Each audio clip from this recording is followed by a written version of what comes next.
Ready when you are. Okay, we're live. We're live. Episode 004. This is our Q&A Unplugged. So pretty excited about this. We got a lot of, yesterday we put out a little last minute. We put out a Instagram, asking people for questions regarding youth athletic development. Yeah. Got a lot of great questions from parents. I got some questions from athletes. So what we're going to be doing today is pretty much going through those questions. One of the things that I actually found very interesting about all the questions that we got, I'm going to say 70% of them had to do with mental. How does my son handle this situation? What should the approach be here? I got questions about politics. I got questions about, like, a lot of it was mental driven. I did have questions about development, but it was very interesting to see that the curiosity of parents was all about the mental. And it kind of makes sense because on social media nowadays, there's a whole bunch of videos you can look at for development of physical attributes, but no one's really talking about the mental side. At least it's not on a big scale to be seen as consistently. Oh yeah, for sure. I didn't learn about the mental side of coaching and training until 2017. I started learning a lot about sports psychology and trying to really understand, like, how do I get the mind right? So, and to be honest, the results are great. Like, since 2017, there's a lot of really good stuff out there, a lot of good programs. So if you're a coach or a trainer, first thing I would suggest is go learn the mental side of it. Go take some classes on sports psychology. There's a lot of really good courses. One of the ones I've taken was from Brian Kane. Brian Kane, he actually has a phenomenal mental performance mastery for coaches and trainers. And he also has an athletic version. And I took his course, phenomenal. So a little background about Brian Kane. He is George St. Pierre, or he was George St. Pierre's mental performance coach. And if you actually follow him on Instagram, YouTube, has a lot of really good stuff. And he's trained Cy Young winners, UFC champions. He's trained some of the top people in the world that he's not allowed to talk about all his athletes because it's, some of them are cool with it, but it's been a game changer in my career. Not just like learning about the sports psychology wasn't just big for like me training kids and my adult athletes as well. It was good for myself, because what happens, I feel like there's a lot of misconceptions when it comes to like how to train mental. Like I always ask this question to every new person I train, especially athletes. I always ask them the same question: is how important is the mental part of performance? Yeah. Everybody's answers are pretty much similar. They're like, it's super important. And I ask them percentages, what percentage of performance is influenced by your mindset. Yeah. And it's about 90%. So it said 90-10. We've all heard this before, right? 90% mental, 10% physical. The follow-up question that I ask these athletes is awful. Their answers are awful. What do you do about it? How often do you train it? How often do you train the mental? Yeah. So it's like crickets. And it's crazy because anybody who's listening, we all know how important mental is. You cannot, I could not talk you out of it. If I said, David, overrated, mental, dude, just be tough. Just go out there and do it. Like, just train hard. Like, I couldn't convince you that mental training is not important. But on the flip side, all these athletes, I can't convince them, but then nobody trains it. So for all you parents who asked a lot of questions, we're gonna go through these questions. But if you're very interested in programs and learning about mental, Brian Kane, awesome, one of the best sports psychologists I've ever. There's a lot of good sports psychologists out there, but he's created programs for kids, and he's created programs for coaches and trainers. I've done his course, and I've gone through his course many times, and I spend every single day, I spend at least 5-10 minutes, like whether it's like meditation, working on my mental, visualization, reframing. So I would suggest going that route. And then in my sessions, David, you've seen my sessions and you train with me. So he's seen me do it in training sessions and he's seen me do it with him. I don't ever start a session without setting an intention and going over like some form of like mental concept. Yeah. You know, discipline, confidence, where does it come from? You know, what is mental training? What is mindset? You know, so I do that in my sessions and I've seen great results, but I highly encourage, if you're a parent or you're an athlete, make it a priority to go figure out how to train your mental game. Because I don't care how good you are or how good you think you are, if you don't stay sharp between those 6 inches between the ears, it's all going to fall apart and it's not going to be pretty. No, yeah, definitely not pretty. I know I think we're 4 episodes in now, and every single episode's always correlated and connected right back to the mental side of it. 100%. Jiu-jitsu, we were talking about the mental aspect of parents and how they can also affect the kid mentally. And then jiu-jitsu, obviously its own mental effect. First episode, we delved in a little bit into the athlete's mindset, and then even last episode too. It's the most important thing, but again, as I stated before, nothing's really out there delving into it the way you need to. At least it's not, out there on a big scale. And here's a cool thing. I remember a mentor of mine told me this, and we've all heard about like you're a byproduct of your inner circle, like the top 5 people you surround yourself with the most. Yeah. You're going to be a byproduct of that. And I remember he gave me an advice. His name's Andy McLoy. And he said, go online, go on YouTube, find a TED Talk, find somebody that you like, and that could be one of your mentors. And I thought about it. I was like, how's that possible? He goes, because of social media, like we have the ability to access information that we never had access to. And that's kind of like how I found Brian Cain. Like I don't know Brian Cain personally. I've done his Q&A calls. I don't have conversation. I don't know him on that level, but I feel like I do. Like when I hear certain things come in my head, certain problems, I feel in the back of my brain going like, what would Brian Cain do? Yeah. It's like, and I remember one of those people for me was Jocko Willink. And I've been following Jocko Willink he used to be a commanding officer for SEAL Team 6. And I've been following Jocko Willink for many, many years. I think I started listening to his podcast in 2017. Yeah. And I never stopped. And now when I come across situations, I think of, I don't know if you guys have ever seen the video Good, where he always responds to every situation with the word good. Oh, I injured myself. Good. Time to get stronger. I didn't get the job I wanted. Good. More time to get better. Yeah. Go look up the video Good. It will hype you up. But perspective change. Yeah. But listening to Jocko for, I don't know, 6 years or maybe longer. Now, when I hear problems, I hear his voice in my head. And to be honest, I want to try to have that same impact with kids. So I go over mindset all the time. So when these kids are like going through something, they're like, what would Coach Henry say? And I try to have that same impact. So it's like, I try to be their Jocko. But the beautiful thing about mental training is the information's out there. Podcasting is out there. I podcast. Oh, no pun intended. Yeah. But I was podcasting on my way here, listening to a strength coach going over like psychology, Mike Robertson. I was listening to some of his videos. Yeah. And I was doing it on my way here. Like I do that out of habit. I'm always in the background. I could be working on a project and I hear a podcast in the background, and anything that helps sharpen up my my brain. Yeah. I want to stay sharp and I want to have the right perspective, because that's what mindset is. Mindset is your perspective and how you view a situation. So you ready to get into some of these questions? Let's do it. You want to get the first one? Want me to get? Okay, yeah. All right. And then got 3 here. See, which one do I want? Do the first one. What is too much? So we kind of went over this one in our last episode. Just kind of a touch up then. What is too much? The balance between training and recovery. Ooh, Probably had a similar one. Yeah. I have this. I have the same one. Let me see who sent that question. That one was actually my dad. I reached out to my dad and asked him, when I was playing, looking back now, what would be a question you'd have? And he did give me a second one, but it kind of ties into it. So I'm going to put this one out with it. How much to train? And then to be more specific, how much in the off season should I actually be training? And how competitive should I still be in the off season? Great question. I'm going to, Eric Anguiano asked this question. Same as his wording was a little different.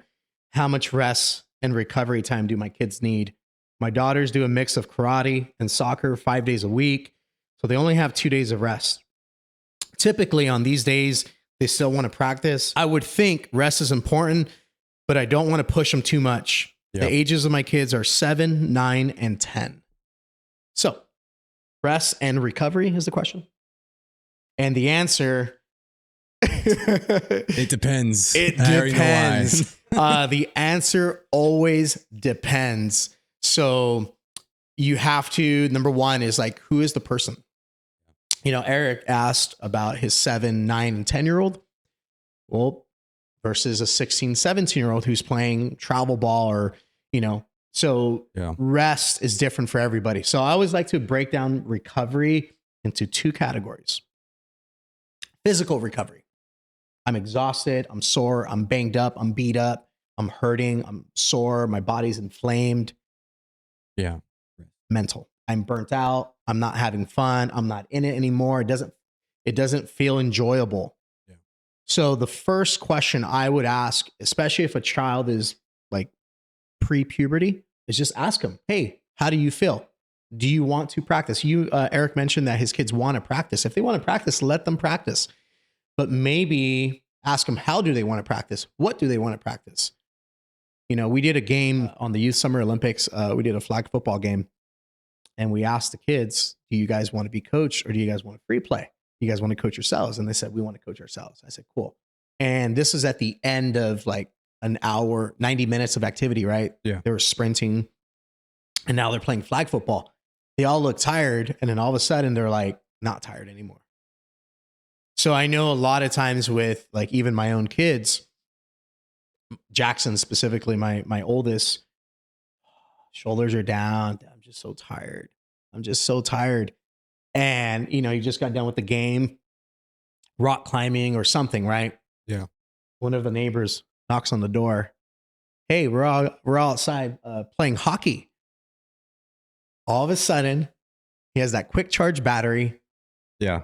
And he's not tired anymore. And I would say, Jackson, I thought you said you were tired. You want to go rest? He goes, no. So by him saying he was tired, was that physical or was that mental? Mental. It was mental. He was bored. He didn't want to do it anymore. But then the idea of playing with his friends, he was all about it. So when I'm assessing recovery, we got to find out what type of recovery they need. And the easiest way to do this, if you're a parent, just communicate with your kids. Ask them, hey, what do you want to do? Do you want to play outside or do you want to go rock climbing? Do you want to go to a local park? Do you want to, like, what do you want to do? Yeah. And because I know she said her kids were doing karate and something else like 5-6 times a week. It could be even just ask them what they have, like, how are you physically feeling and how are you mentally feeling today? Are you capable to do today's session or do you need and just kind of communicate with it? Because I remember an athlete as myself who went through the mental burnout of sports. The biggest thing was actually for me, no, it wasn't the burnout of consistently doing it. It was more so actually the burnout of too much competition. Yeah. And not enough fun. But yeah, just being asked and saying like, yeah, actually I need the time off. I need the break. I need to relax. Give me some stuff. And my mom was pretty open with it, even with school, to the point where sometimes the school would get honest about missing too much. But it was because I needed it. I was just so burnt out. I needed the break. And it actually did help out a lot with my mom being cool with that. So as a parent, yeah, just ask and be understanding to it and understand. And if you have that child who goes, I have one of those kids who go, I don't know. I don't know. I'm just tired. Make suggestions. So give them 2 options. Like, hey, I was thinking about, maybe we can go to the beach. And because I remember my son was rock climbing a lot, right? And he was so tired from it. And I made a suggestion. This was in Orange County. I forget the name of the location. I think it's in San Clemente. There's like a cove where it's very famous. You can go rock climb. And I was like, Jackson, do you want to go to the beach? And like, we can hang out in the water, surf, and then we can go try some rock climbing outdoor. He thought about it. He goes, oh yeah. He goes, I can do that. And he was excited. And then we rock climbed for maybe 45 minutes, but we were at the beach for like 5 hours. Yeah. He was doing his thing, like kids play out, in the ocean. He goes, Dad, can we go back and try it again? So we ended up doing another rock climbing session. This was all in the same day. So all he needed was a change of scenery and he needed to feel like he was in control a little bit. So I gave the idea and I said, hey, I had this idea. Let me know what you think. Does this sound fun? Yeah. Using keywords like fun. And he loved it. Actually a really cool perspective you put on it that I don't think I've ever really thought of before, making it the choice of the kid. Because yeah, as a kid, remembering now, it's like when you were told, go do your chores, you're like, oh, I don't want to do my chores. But if it came up in my head, like as a kid, I want to do my chores, like I need to get them done, I'd go and do them. And then, you know, that little, I'm about to go grab the broom. And then your dad goes, make sure to get your chores done today. And I'm like, I don't want to do my chores anymore because now it's not choice anymore. You feel like you're being forced to have to do it. So yeah, that's actually a really cool perspective to kind of look at that. Now we have the physical side. And this is really important. So I'm probably going to go more like 13 plus because the competition, the training is going to be a lot more aggressive and body gets broken down, inflammation. How much self-care are they doing? How much mobility are they doing? How much low effort activity are they doing? Because neurologically, we don't have an unlimited supply of energy, right? And if you take the average kid, let's say a 13-year-old, 14, 15, 17, they go to practice and they're there for hours, right? And then after practice, the coach is like, we got weight room. So now they're going hard. Yeah. And after that, they go do a hitting lesson. The downside of all of that is each coach has their own agenda, right? They don't care that you have speed afterwards. They don't care that you just did strength training. They have their blueprint, they have their agenda, and they say, today, this is what we're doing because this is what I decided that we're supposed to do. So as a parent, it's very important that we recognize that. And if we have to pull back, not in general, but maybe for the day, or just communicate with that coach, say, hey, my kid just did this. I'm real big on that. I ask parents all the time because I know these kids have chaotic schedules, right? Yeah. And I ask them all the time, like, how was your tournament? How was practice? How are you feeling on a scale of 1 to 10? 10 is you can go play right now. 1 is you feel like crashing. And just during the introduction of the session, like in the first 5 minutes, you can find out a lot of good information. And then what I like to do is I like to auto-regulate the session. I make an audible, right? You know, I do that. And then I'm like, oh, wow, we're going to do max effort sprints, but you know what? They're feeling tight. And one of the kids was complaining about his elbow. So I was like, all right, cool. We're going to open up your elbow, open up your back, and then I'm going to rebuild them up. So if it's physical, communication will solve that problem. And just asking a lot of questions. Now, a lot of people are not going to like this. I talked about how a lot of coaches have their own agenda. If you communicate with the coach and let's say he gives you like a very like blunt, like, I don't know, that's not the right word. Like a very generic answer. Like, oh yeah, yeah. And then he continues to do the same thing. Yeah. Then it's time to remove your child from that environment.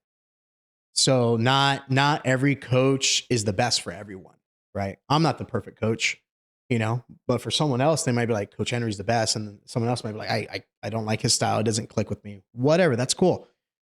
You have to, as a parent, put your kid in a situation where they're going to succeed, where the coaches are flexible. So like for me, I know I was talking to a football coach, a parent, and he goes, hey, I want, you know, can your kid play on my football team this next year, Pop Warner?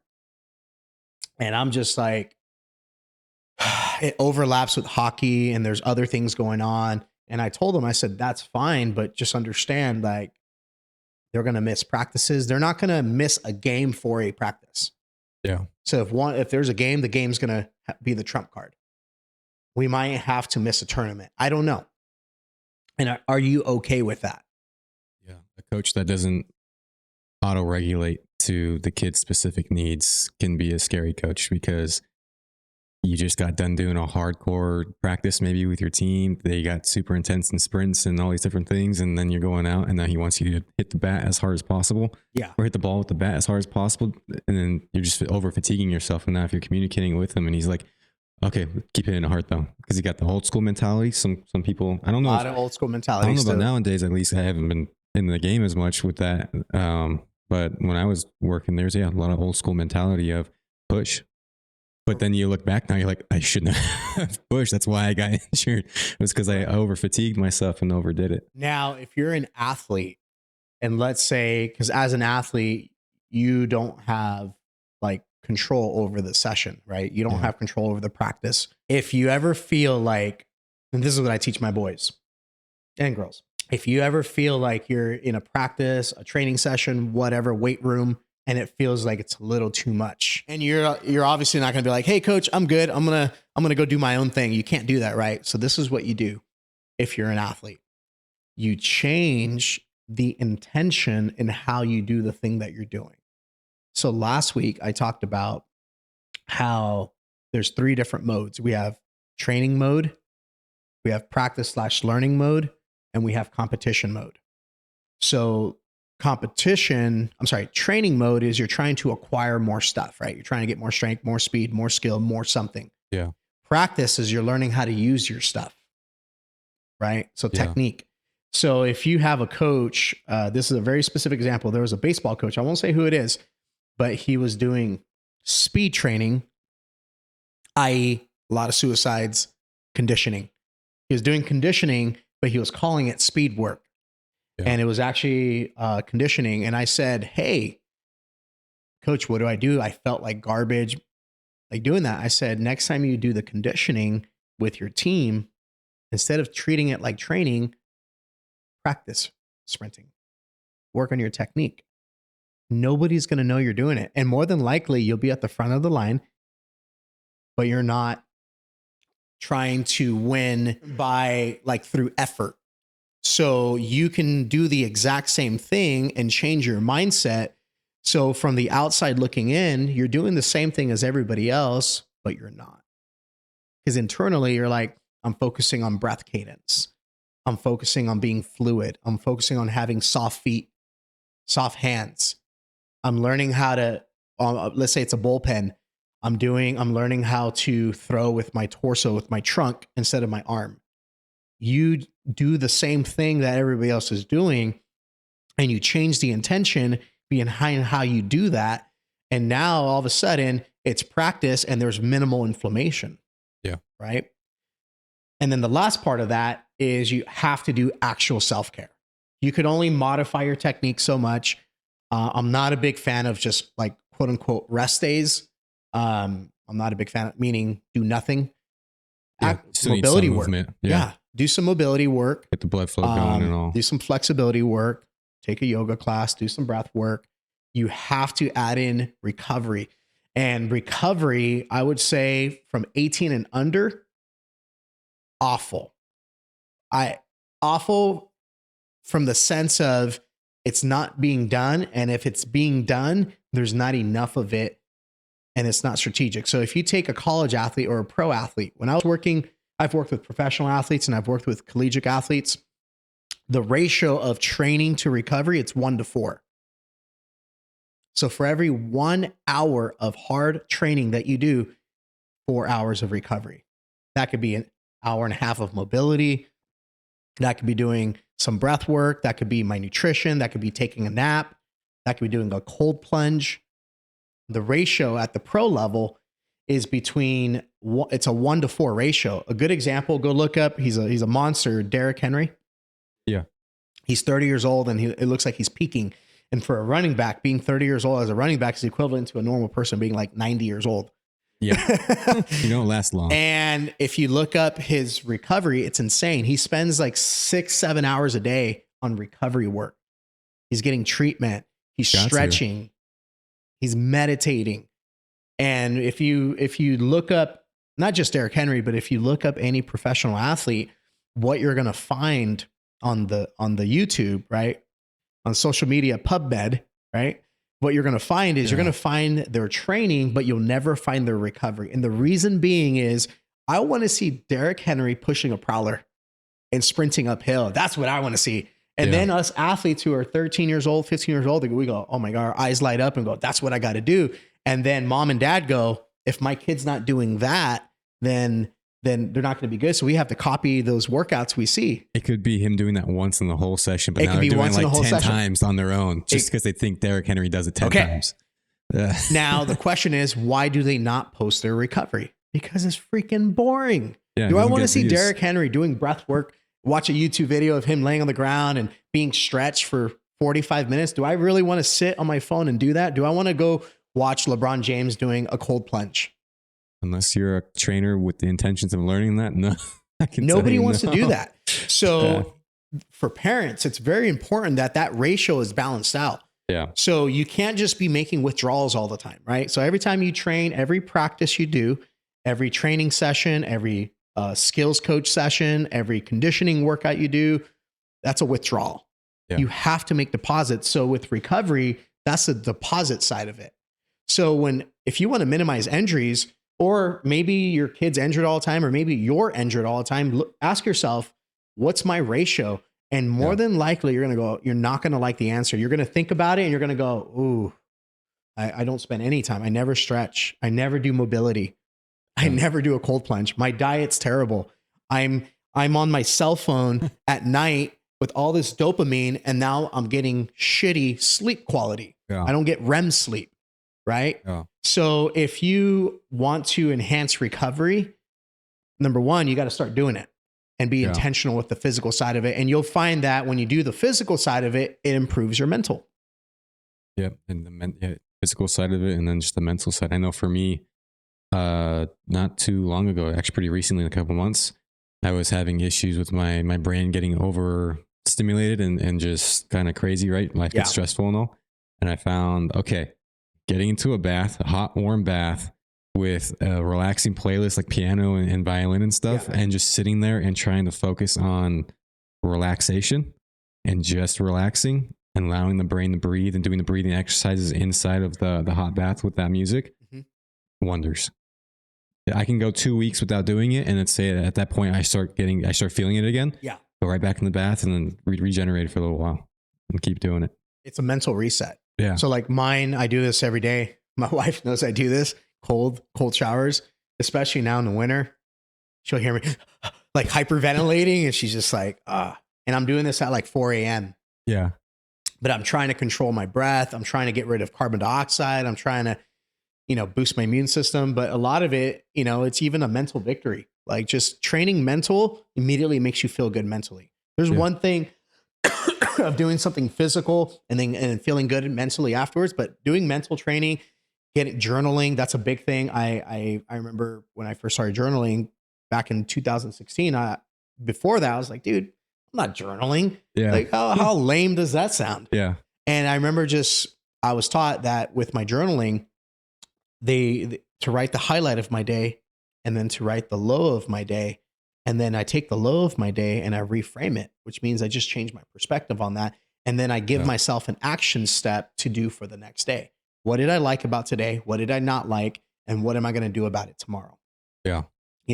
Then another strategy, if you want a good strategy for doesn't matter what age, is you need to have an AM and a PM routine. Huge. Wake up, do something. Yeah. Go to bed before you go to bed, do something. Correct. Yeah. I would prioritize the PM because the PM sets up the AM. It doesn't have to be complicated. It could be like, okay, take my clothes out for tomorrow. Right? Yeah. Take a shower, journal, go to sleep. At this time, electronics get turned off. In the morning, my AM routine, I'm supposed to be up. Let's say you have to be up at 7 a.m. to be ready for school. Well, I'm going to get up at 6:30 instead of 7 a.m. because now I got 30 minutes to myself. Now I can make myself a really, really good breakfast. I'm not in a hurry. I can take my time. I can look over my homework. Like just having a PM AM routine is huge. That would be part of the mental part. So I think we answered that question. Yeah, we definitely answered that one and some more. We do a whole episode on just like recovery of mental. Literally, I feel like that's like the tip of the iceberg. I could literally break it down. We should probably definitely do an episode soon on that one. Just on recovery. Oh my goodness. Okay, so let me get this next question. In today's elite kids / teen sports culture, what is the right age to start training? As well as what should parents start kids off with? We just talked about this. Yeah, we just talked about this last week. Yeah. The right age to start training. I'm going to assume he's talking about like speed, lifting Specific. weights, Yeah. doing those different things. I'm just assuming that's what he meant by the question. So if it's, and that was Robert that asked that question. Training wise with strength conditioning, you can start that as I would say after puberty with the weights. Before puberty, I want them to learn how to have relative strength. So there's two types of strength. Relative strength is how strong you are relative to your own body weight. Can you control yourself? Can you do a pull-up? Can you do a push-up? Can I sprint? That starts in the beginning. That starts on the playground. We call it play, right? Yeah. Once they're a little older, then I'm going to start prioritizing the weight room a little bit more. Do I care about how big of a squat my 12-year-old has? No. Do I care that my deadlift of my 11-year-old is not double his body weight? Not really. Do I care that he could run fast, that he could jump, that he's elastic? Yes. Yeah. Do I care that my kids are twitchy? Yes. So with the training side of it, training is it's a small word that means it can mean a lot of different things, right? Yeah. But my definition of training is acquisition of stuff. You're putting stress on your body with the intention of trying to acquire something, power development. And this is important with the training. You have to be progressive, not aggressive. Let me explain what I mean by that. So everything has a prerequisite. So like, for example, if my 13-year-old, 14-year-old, maybe a freshman in high school, that'd be about 14, right? Freshman, yeah. 8th grade, 9th grade. That's usually when people start lifting weights and they've never been in the weight room. And like day one, they're like power clean. Or for me, how I got injured, overhead press. Complex movements that aren't beginner appropriate. Correct. And there's something called training age. Training age is something that if you're a trainer or coach, you want to find out their history of training to figure out where they're at. Yeah. Right. So I have this kid I train right now. He's been with me for a while and he's a senior and he never lifted weights in his entire life, like all the way until like 16, 17 years old. Yeah. First time ever. Where now, let's say I compare it to some of his other people he trains with, other kids I train, they started lifting weights when they were, 13 years old. I'm like, they have a 4-year head start on him. So could I make them both do the same workout? Absolutely not. Yeah. So you have to be progressive with training, not aggressive. And I find the biggest issue in the weight room with kids and how coaches, even parents approach it is they're trying to be aggressive. Like just push through it, all pain, no gain. They have this philosophy of like, if you're not crawling out of the gym, you didn't do it the right way. Ego lifting, right? So progressive means, do I have prerequisites? Do I even know how to hold the bar? Do I have a good base? Do I have good balance? Do I understand bar speed? Do I understand angle? Like there's a lot of learning, and we covered a lot of this last week in the LTAD episode. Yeah. But my general rule of thumb with training is you can start training at any age. How aggressive you are is dependent on the age. I would suggest watch the episode 2 on long-term athletic development. I think you gotta be real with yourself. A lot of people go in, I'm a victim of that too, right? We go into the gym, either an athlete or just someone trying to lift weights. And the problem is the ego. And we have to be real with ourselves and understand just because he's benching two plates does not mean I'm going to be benching 2 plates today. I have to understand. I have to start from a base foundation, understand where that is, and then build from it. And if you don't do that, you're only setting yourself up for failure. Yep. It's not going to work out the way you want it to. I can guarantee that. It just creates, and unless you're a genetic freak whose body can handle it somehow, but don't take the risk. Just understand. Where does that ego come from? I think it could be kind of almost passed down generational a little bit, but that's kind of how my brain sees it. Is there's like a certain sense of old school thinking, and I don't know where that exactly comes from. It's culture. It's a culture thing. There's this idea that you got to be the hardest person in the gym. You got to work harder than everybody else. And I do agree with that statement, but you got to take it as a grain of salt. And what I mean by that is everybody translates being the hardest worker to effort. Yeah. So there's a bias towards effort. So it's almost like they have tunnel vision. Being the hardest worker could be being the most complete athlete. So my definition of the hardest worker is the one who's the most complete. It's the guy who, he might not be the strongest in the gym, but he shows up 20 minutes early and warms up properly. You know, when he's on the squat rack, he's not trying to hit a PR. He's trying to work on bar speed and trying to maintain his technique. When he's sprinting, he's maintaining a breath cadence. Working hard, yes, don't get me wrong. There's going to be effort. There's going to be soreness. There's going to be days where you're crawling out of the gym. Yeah. But being the hardest worker is not just effort. Yeah. Because I think that's where everybody gets confused, right? Because we see Arnold Schwarzenegger and all these guys, and it's like, okay, this is what hard work looks like. No, Right. that's what their highest effort looks like. That's not hard work. Yes, they are putting in hard work, but like you said, they're looking at their ability to perform at a maximum effort and not realizing that the maximum effort isn't the level at where they're at. It's what they're able to do with their max effort. You need to understand where your max effort is. Where is actually mine? Right down here, not up here. You know, it's funny that you said Arnold Schwarzenegger, you know, he's a bodybuilder, because strength training, we didn't really, like, we haven't even been strength training for 100 years yet, like organized with like gyms and whatnot.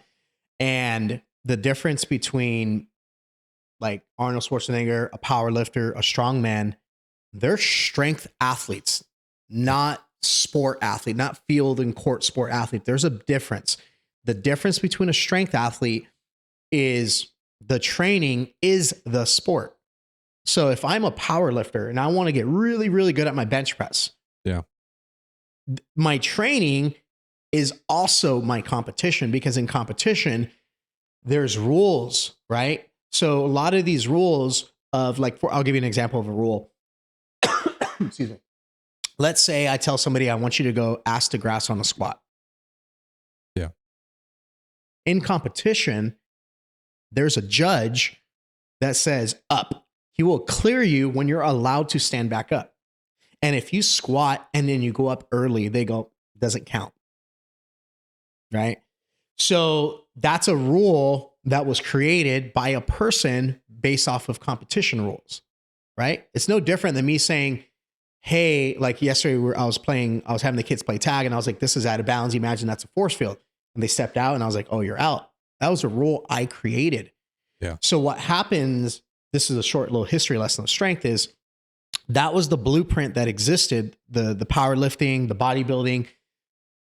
And then sports, probably in the 90s, they started to adopt these blueprints of, hey, if we get stronger, we can hit the ball further. Right? Yeah. So we used the blueprint that was designed for a strength athlete, not a sport athlete. So what happens now with athletes, the athletes are getting better in the weight room. They're getting worse at sport. Because we talked about this in episode 1, I believe, where we were talking about how it's a specific motion towards training, right? If I do 400-pound bench press, I can't do a 400-pound incline press. That's not how that works. Or if I start to chase weight room success, if I'm the hardest worker in the weight room, I'm going to be able to throw the ball 90 miles an hour. That's not how it works. Part of training, you got to understand that, like, always have the end goal in mind. Like, what is point B? Point B is, I want to be the best wide receiver. I want to be the best pitcher. I want to be able to throw hard. I want to have an explosive double leg takedown. You always start something with the end in mind, right? And be very careful to not be caught in the trap of, I'm trying to get good at the weight room, and then you become really bad at, like, I'm really good at squatting, but I'm bad at jiu-jitsu now. And then we're trying to figure out why these kids in the Dominican Republic are coming and doing so well without using the weight room. Yeah. And it's like, well, it's because they're actually training to throw the ball. You're training to bicep curl 50 pounds. He's training to throw it 90 to 100 miles an hour. Yeah. So there's more specific in the proper way. There's a big difference between getting good at exercise and fitness versus getting good at being more athletic. Yeah. You know, so that's that question. So next question from Mimi. This is, what type of footwear should my kids wear? Oh, I love this question. I grew up playing basketball. So I remember being obsessed with like Jordans. You watch Michael Jordan, you know, you watch all these commercials. I got to be like Mike. And then you're like, I need some Jordans. I need some Jordans. It's going to make me jump higher. It's going to make me run faster. And then I remember when I was a kid going down the rabbit trail of like getting all these crazy basketball shoes. Right. And I started developing a lot of ankle issues. And when I was in high school, I swear, like once a month, I'd have like a high ankle sprain. And the way we would cure it, we would do some heavy taping and try and prevent the ankle from moving. So not to immobilize the ankle, right? Yeah. And then they'd be like, dude, you're not wearing the right shoes. You need the high tops because that gives you extra support on your ankle. Yeah. And I was like, all right. So I was, you know, I had the heavy taping, and then on top of the taping, I had the ankle brace, and then I had the high top. Just teaching that ankle how not to move. You already know where I'm going with this. That's what we were taught. And I say as a kid, but sadly, this is still happening today. Everybody still goes like, oh, I know one coach, I won't say who it is, but he would have the kids tape their ankle even if they didn't have a bad ankle. No ankle sprain. They're not recovering from anything. We're like, hey, let's tape it up just because we want to prevent an injury just in case. So I said all that to say this. In my 20s, I'm 36. I developed plantar fasciitis in both my feet. For anyone who's ever had that, that's when you wake up in the morning, it's like walking on glass. So much pain. It's like a tear in the bottom of my foot, my fascia. Yeah. And it takes about a year to heal. Then I developed a lot of knee issues. This was all in my 20s. And I remember one time we used to do a football game with all the trainers at the gym. I was working at Gold's Gym at the time, and we would all meet at a local park, and we would just get after it and play football. Flag. It was like touch football, right? Yeah. And then, you know, after 3 plays, it becomes tackle football. Yeah. And I remember it became a funny joke. So I was on a breakaway. I caught the ball. Boom. Open field. No one's in sight. I said, great. I'm getting a touchdown. I started exploding, right? I'm running full speed. And then I felt my foot and my knee and my hamstring, all of it locked up at the same time. And the guy that was on the opposite side of the field caught up to me. And everybody's like, dude, what happened? I was like, dude, I don't even know what's going on. I have no idea. Like my hamstring, my hip flexors were locking up. My groin was locking up. And then I was having that foot pain because at the time I didn't know what plantar fasciitis was. Yeah. Fast forward to about, 2014, 15. And then I started learning about like taking your shoes off. I was like in the gym. They're like, hey, you got to take your shoes off and you want to get the intrinsic muscles of your feet stronger. And I started doing that. I started feeling better. Still couldn't sprint. So I would say from the time I was 25 to 30, could not sprint without pain, without my knee hurting, without my foot hurting. In 2017, 18, maybe, it's probably been about 6 years, I started wearing minimalists. If you don't know what a minimalist shoe is, it's a shoe that pretty much it simulates being barefoot. It's a barefoot shoe. So I have enough protection. I'm wearing it right now. I have enough protection on my feet to pretty much not like step on glass and like protect myself from sharp objects. Yeah. But like if I step on a rock, I can feel it. Your foot actually bends properly. Correct. Yeah. And now I sprint like twice a week. I can do an all-out sprint. 36. Nothing hurts. I can sprint. I'm elastic. I feel fast. I feel like I got the spring back in my feet. I ended up playing that basketball league I told you about when I was like 32, 33. Mm-hmm. And I remember the kids at school, because I was working with the high school, Temecula Valley High School at the time. They were like talking about vertical. And they're like, because we have the vertex and everyone was testing the vertical. They're like, how high can you jump? I was like, oh, no, not very high right now. I haven't been training it. And they're like, I was like, but I used to be able to get up on a 10-foot rim and I'm 5'7". And And they're like, no, these high schoolers are like, no way. I said, okay, give me a month. I'm going to train it. And then I'm going to record it, because if it didn't happen on video, it didn't happen. Right. Yeah. I ended up doing it, and I got a video of me jumping up on a 10-foot rim with ease. But I credit all of that to allowing my feet to be in contact with the earth, allowing my feet to actually get stronger. I'm very against all shoes. If you know me personally, then you know that I wear minimalist shoes all the time. My kids wear minimalist shoes all the time. My wife wears minimalist shoes. And if you try to make my kids wear anything different, they don't want to. And the reason being is because our feet have so many nerve endings, kind of like the hands. Have you ever played that game at Christmas where you put the mittens on and then you try to like unwrap a present with like oven mittens on? Yeah. And it's like whoever opens the present in X amount of time can like. My family was more cruel. There was duct tape too. Oh, we did that. And you feel like an idiot. You're like because you don't have fingers, you have oven mittens, and you're trying to open up this present, and you're like, you can't. Yeah. So the way I look at shoes now is I look at it as the same thing as a foot coffin. Yeah. Another reason I don't like regular shoes now is because of the heel drop. So most shoes are going to have a really big high heel drop. So a heel drop is the height of the heel to toe. Yeah. So basketball shoes, really high. Running shoes, really high. And the reason it's high is because there's a lot of cushion. And the reason I don't like the cushion is because the cushion encourages a poor gait. So if you were to heel strike and you have a big cushion in your shoe, there's no consequences. If I'm wearing my minimalist shoes and I do a sprint and I heel strike, oh crap, that hurts. Like, have you ever like accidentally hit your heel on a rock at the beach or something? And you're just like, man, this hurts. Yeah. It hurts really, really bad. Bueno. And what do you naturally do? You go on the balls of your feet. So the distribution of weight and how you use your foot, it changes based off of the footwear that you want. So generally speaking, my advice for parents is I like wide toe box where I can actually splay my toes, right? I can move my toes around like a hand, and I don't want protection on my heel. If you've not been wearing minimalist shoes like ever in your entire life, then you want to avoid the mistake that I made.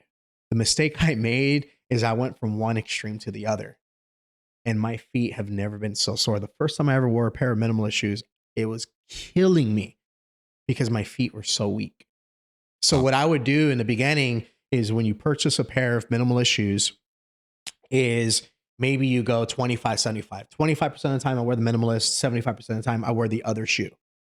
And then over time, I would say maybe a 2-3 month window, get to a point where 100% of the time you're able to wear minimalist shoes.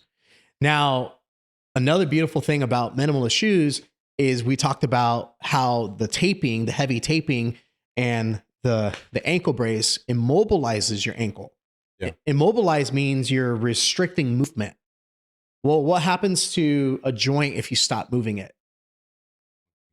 Yeah, you lose the ability to move that joint. Since then, I've developed strong ankles. I could actually jump on my ankle. Some of you who know me and know I could like jump on my ankle like in a sprained position and not sprain my ankle. My ligaments in my ankle have gotten stronger. I can plant. I have good lateral strength. I could play basketball. I could jump, and all of it's pain-free. Yeah. So I feel the mobility in my ankle and my toes has drastically changed simply from changing my footwear. So there you go. Next question. You can tell I'm a little excited about barefoot shoes. I saw that question. I was like, yeah, you said this is exciting. This is awesome. Yeah, no, it's funny because I remember you were talking about that one time in a class, and I started looking into it. I was like, barefoot shoes. How do I do this? And I saw $130. I was like, okay, we're gonna wait a little bit. Business expense. So the last question I have over here, I came up with based off of my dad's questions. How can an athlete deal with poor coaching and even what might be considered toxic coaching? How can an athlete mentally deal with it? Because obviously we talked about how in the training you can change your mindset on it. But now we're talking about an actual toxic coaching environment. Coach is improperly causing mental stress on kids. That's a very important question. And I actually have a pretty quick answer to that, surprisingly. Okay. Change your environment. Simple as that. If you're a parent and your kid's in an environment that's not conducive, they're not being better people, they're, and you can tell by their body language. I always ask my kids after every practice of any sport, how was practice? What did you learn? Did you have fun? In my own sessions, I do that. Yeah. The first question I ask is like, was it fun? Yeah. They go, yeah, it was fun. Okay, cool. Like, if the environment is toxic, their shoulders are slumped, they're not excited, they don't want to go back. Oh, I got to practice again. It might be time to change that environment, change the environment. Because this up here is too important. Now, obviously, that's a gross point of view, right? We would have to. There's more or less extreme things you can do, right? Like communicating with the coach, asking your kid, like, what, like, toxic is a big word, right? Yeah. So how do we define toxic? Is it the coaching style? Is it they're pushing them too hard? Is it mental? Is it they're not giving the kids constructive criticism? Like, if it's something that it's subtle, that can be like, you know what? Hey, I just want to talk about this concern. Bring up this concern to the coach. Give the coach the benefit of the doubt, right? Talk to them, email them. But if you've done your due diligence and nothing's changed and it's making your kid not enjoy the process, then it's time to change that room, change that environment, put him somewhere else, Yeah. I've done that before with my kids. I won't say with what, but where the environment didn't feel conducive. And my kids, one of my kids said, I won't say what sport it was, but they said they hate doing this. I was like, ooh.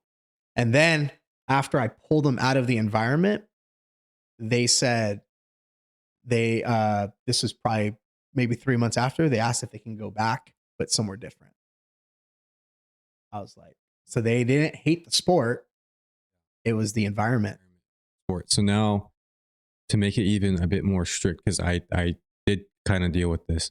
So I remember when I was playing at my high school, I had an opportunity to possibly swap over to Mesa because the coach wanted me over there. And we couldn't do it. It was too far out the way. We weren't in the range of the school, right? And so we get stuck with that school we're at. And when you can't afford travel ball, right? So now this is more like a financial thing for parents out here, right? So we want to give the best our kids can have. But our kid wants to play the sport and our kid wants to try and go to college for this sport. But we're having that environment issue with this school and we can't throw them into a different environment. What route can we take to still get them to that level we want them to without then that environment? So you're on a high school team and you can't afford to do travel ball, right? Yeah. However, you want to play college ball. Yeah. But now you're kind of. But that's the only route you can do. Yeah. I would probably still leave the sport because there's a lot of JUCO programs. So maybe the route of this is assuming you want, like, you're diehard about playing college, right? I would still leave and focus on my development. Spend a whole year developing and then go be a walk-on. Give film. Like, obviously there's a lot more variables at play and I don't know who this athlete is and I don't know all the specifics. So I can't be like, here's your handbook on what to do.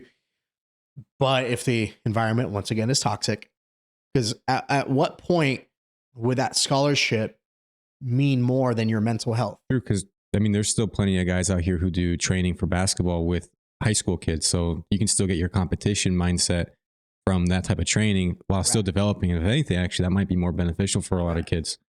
Focus more on the development, put more of the money into development instead of like a high school that doesn't get you anything you want. Correct. Develop and then do a little bit of extra basketball training to get that 5-on-5 competition stuff still going. And if it's maybe it's not super toxic, but it's a little bit toxic, I don't know if that's appropriate either, then you could always go the route, like I said before, talk to that coach. Hey, coach, what could I do better? Ask him. Ask the coach, what do you want me to do? This is what you want me to work on? Okay, good. Go do the things that he wants you to do. And maybe it changes. And if it doesn't, If it gets to the point where it could be detrimental physically, maybe, or mentally, then you got to change that environment. But generally speaking, it's a hard decision. It really is. When my wife and I decided to change the environment, it's not easy. You know, there's friends involved. There's other parents. What are people going to say? It's none of their business. At the end of the day, you got to do what's best for your family. Yeah. Right. So Family first. Yeah, family first. And I'm going to do what's best for my kids, what's best for their mental, what's best for their physical, what's best for their development. And in the grand scheme of things, it's really not going to be that big of a deal. So if, like right now, it's not a big deal. 5 years from now, it's definitely not going to be a big deal. You're probably going to look back and be like, oh man, I'm glad I maybe went and did some development, and then I walked on to a JUCO team. And then from that JUCO team, I got picked up by a D2 school. Yeah. So like, there's no like perfect answer because we don't know who the person is and we don't know what those variables are. If it's detrimental enough to where your kid is mentally suffering in a certain sense, and Correct. you've done everything you possibly could do, walk away, find a different route. And 100%. That's the biggest reason I want to ask that question was that was my own personal experience. And I know it's not just a one person thing. I know there's other kids out there dealing with the same thing and parents who financially can't support the extra things. They're doing everything they already can, just getting them in the high school scene. And so, yeah, I think that was a great answer to give them. Hey, there is something else you can do. Develop, walk on, still get out there and do some training with other kids and all, and in actual sport specifics. That way they still get that competition feel and they still have that one-on-one having to use the drills against each other defensively and offensively. And the best route is walk on, because if you continue doing that high school route, your kid's going to quit.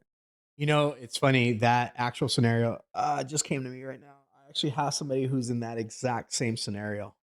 Yeah. I'm working with an athlete and she has that same toxic environment. She's a senior and she goes, what do? I said, you focus on yourself. You control what you can control. And that's what I told her.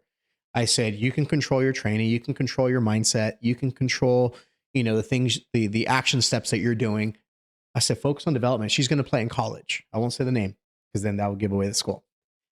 But I said, you control what you can control. Focus on development. If the team's toxic, the players are toxic, maybe the coach is toxic, you control yourself and develop yourself. And then maybe people are going to tag along and be like, oh, wow, she's getting good results. And then lead by example. That's what I told her. And I said, and then she's done this over the course of time. And now the team like sees her as a leader. She's become the leader of that team. And that's what I told her. And she stuck it out. And, she's getting some college offers and, it's pretty cool. So sometimes, if the environment is really, really bad and you're like, I'm going to gut it out. Maybe my teammates, she said she didn't want to quit because her teammates are there. She didn't want to let them down. I said, well, you got to do what's best for you. Yeah. And I said, just control what you can control. Yeah. And, I don't know why I didn't think of that when you said that. And I was like, I actually know somebody currently right now that's going through like something extremely similar. Yeah. Cause looking back, I was like, we tried thinking of different things we could do, but we just didn't have that answer of what can we actually do. And I feel like that just could be so helpful to a lot of parents out there because they want the best for their kid. They genuinely do. And they just don't know what to do. And it's not because they don't, want to know. They just don't. It's just not there.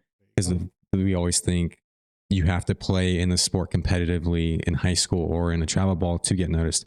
And actually, you don't have to. You don't have to do that anymore. Jimmy Butler is a prime example of a walk-on athlete in the NBA. I don't think he was drafted, right? He was a walk-on.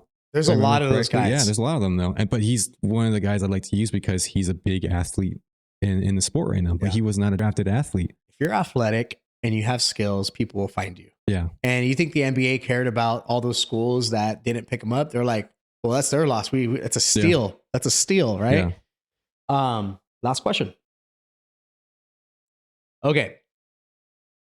Biggest question is dealing with healthy versus unhealthy competition. This is from Katrina. Biggest question is dealing with healthy versus unhealthy competition in leagues with friends and coaches. For example, not letting a negative experience or comments get into your mental game. Also, keeping motivation during downtime to maintain healthy lifestyle. What would you consider to be the healthy competition and unhealthy competition? What would be like a quick definition on that? It's your intention. So to kind of answer this question, healthy versus unhealthy, I think it all starts before you get on the court, on on the field. You have to set those intentions ahead of time, right?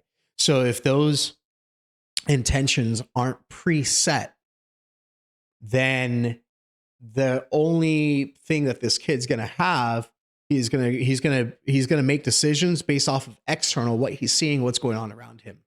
Yeah. So setting those intentions beforehand, huge. For example, like if you look at a high level athlete and let's say they win a game, let's say you take Patrick Mahomes, he wins the game and they're interviewing him after the game. Yeah. They'll say, man, Patrick, you had this crazy comeback. Like, that's awesome how you made those throws. And then he always answers somewhere along the lines of like, man, thank God for my team. It was a team effort. I gave up an interception in the second period. The defense bailed me out. And it's almost like in the win, he can see the loss. Yeah. So high level athletes, I remember listening to an interview of Tom Brady when he had that comeback against Atlanta, the biggest comeback ever. And he was like, man, all I could think about was the first half. Even though they had the biggest comeback in Super Bowl history, he was like, thank God my receivers can catch. There were so many throws when I was throwing the ball, my follow through wasn't good. It didn't feel good. So even though he wasn't being negative, he was being factual, like saying, I got to go clean up my mechanics. He goes, off season, I got to fix my throwing mechanics. Tom Brady fixing his throwing mechanics. So he found good athletes know how to find the losses in the win, and they know how to find the wins in the losses. So for example, let's say your kid has a bad game. They're going based off of the outcome. I don't like to compliment outcomes. I like to compliment action, right? The controllables, because the outcome is not controllable. You could have a really good game and your team lose. You could have a really bad game and your team win. Yeah. So let's say, hey, your ability to get back on defense, that was awesome. Hey, that kid, he was just really fast. You hung in there, you recovered. Maybe you made a bad move and your ability to recover off that mistake, you played until you heard the whistle. Learning how to find the wins in the losses.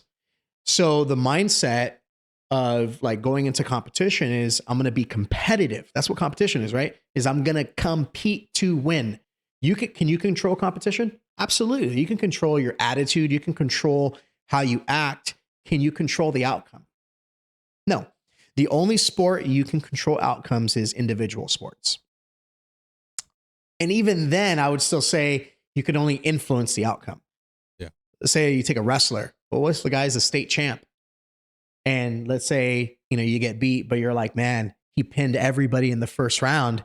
And, he didn't pin, he teched me. He got a lot of points on me. Yeah. He couldn't pin me. And the team, instead of giving up 6 points for the team, we only gave up 4. That's a win. Yeah. So you also have to, as parents, one thing I do all the time is I tell my kids, I try to keep them humble, right? Humble in their wins, humble in their losing. Is teaching kids how to win and how to lose. If you don't set those intentions before the competition, how they interpret their perspective, their mindset on how they view competition, it's either going to be healthy or it's going to be unhealthy. They'll get away from the current way we try and look at wins and losses, which is the actual, if we won the game, if we lost the game, that doesn't matter. Get that out of the mindset. Where did you win and where did you lose on the court or on the field when you were playing that sport? You won defensively, keeping up with him. You lost offensively because he kept stealing the ball from you. Yeah. And then just find all those different things. And, let's say, we know this in basketball, great offense beats great defense, right? I remember watching Kobe Bryant plays where there's literally a hand in his face. Perfect defense. Yeah. And then he strokes it. Like spinning off balance on one foot, hand in his face, and still makes it. Like letting kids know it's not about winning. It's about competing to win. Yeah. Right? Competition is within your control. Winning is not. Like Matt said, it's a game within a game. It's the game within the game. So there's this formula, and I'll kind of end it with this. It's I actually learned this from Brian Kane, and it's E plus R equals O. Event plus response equals outcome. Yeah. Event, something happened, right? Yeah. I lost the puck. I dropped the ball. I got the ball stolen. I fumbled. I don't know. That's the event. Something happened. Response is the action that you take. Because an action is something that you have 100% control over. Yeah. And then the outcome we can only influence. Yeah. So what I always do with kids is I go, okay, this is what happened. This is the E, the event. How are we going to respond? Is it something that we a little mental error? Maybe we're in the wrong coverage, right? Or is it something that is, we're going to have to go back to the drawing board and go, man, we got to work on your speed. Yeah. Oh, wow. We got to work on your footwork, or we got to work on your puck handling, or we got to work on your jump shot, your follow through. Yeah. Because if I tell a kid, let's say, for example, I do this even with skill work, I will give kids specifics that they have 100% control over. So if I said, hey, I want you to shoot the ball 100 times, 100 free throws, line your elbow up with the rim. Could you do that 100 out of 100 times? Yeah. Yes. Are you going to make it 100 out of 100? Probably not. No, but it's going to change the outcomes. Yeah. So I always tell kids that the outcomes are out of our control. Let's not get emotional about things that are out of our control. Yeah, we like winning. We don't like losing. So maybe saying don't get emotional. Don't get overly emotional is the more appropriate word, right? Yeah. Take it personally like MJ, but don't take it further than that. But use it as a growth opportunity. Yeah. So I always tell my kids, we either win or we learn. We win, we grow. Yeah. Losing, I love you the same. And just reinforcing those feelings. If kids don't feel good, I let my kids get emotional too. All kids do. Yeah. And then I just bring them back, let them get emotional. Like, hey, you did a great job. This kid was really fast. He was like a foot taller than you. I remember my son Jackson, his basketball league, everybody was like a foot taller than him. Yeah. Fast, had handles. He'd never played basketball. I was like, man, you were in the zone. This time you were in the right, in the right defense. I like your ability to listen to your coach. Yeah. This time you were aware back that you heard the whistle. When you don't hear the whistle, you kept playing. So there's a lot of wins in losses, and there's a lot of losses in wins. But I always treat a loss as a winning opportunity, as a learning opportunity to go back to the drawing board and say, okay, what do I got to work on? If I want to improve this, this is what I got to do. Yeah. And then the last thing I always tell kids is no matter how good you think you are, there's always going to be someone better, and there's always going to be somebody worse. So the only comparison that I care about as a parent is I compare my son to himself. I never compare athletes to their teammates. I don't compare them to other kids because it's not a fair comparison. If you're the best kid on the team, you're going to get lazy. I'm comparing the athlete to himself. How about if you're the worst kid on the team? Well, you compare that kid to himself. Oh, wow, look at how much faster you've gotten. Oh, wow, you couldn't lift up the puck last time. Oh, wow, you couldn't do that crossover with your left hand, and now you can. Yeah, I like to use it very... There are times in certain scenarios where comparison can be beneficial, but it's very, very little. And it's more so like, oh, I did this bad. Well, yeah, but Kobe did that bad in this game. And then it's like oh, okay, I'm human. So very, very little comparisons. Like I remember like some of my clients too, like if they're doing cars or whatever, they'll go, oh, dude, it's super crappy. I'm like, okay, well, look at where mine was. And they go, oh, and now this is where I am. Like, oh, in very small cases, can that actually work? But yeah, I agree with you 100%. It's can also be an effect that plays into that ego mindset of don't compare yourself to other people because now you're going to be trying to do things you shouldn't be doing too. There you go. Yeah. There you go. We had more questions, but I think we've been going at it for how long? 11. An hour 11. That seems like that's our sweet spot. Yeah. Those are some great questions. We will try to do this. How often should we do this? Once a month? I feel like we should. This was actually pretty fun. I like the questions coming in. It allowed for some interesting conversations for sure. I apologize that if I did not get to your question, we literally got so many questions and not enough time. But we will, answer those questions as they come in, and we appreciate you sending those questions. And And more importantly, we appreciate your guys' support and just tuning in. And we should have said this in the beginning, but don't forget to subscribe. Yeah. This is on you for us, right? Yeah, subscribe. It helps the algorithm. Notification bell gets you notified whenever we do a new post. And if you don't know, every Monday at 6 a.m. new episode comes out. Thank you guys for tuning in, and we'll talk to you guys soon. Have a good one.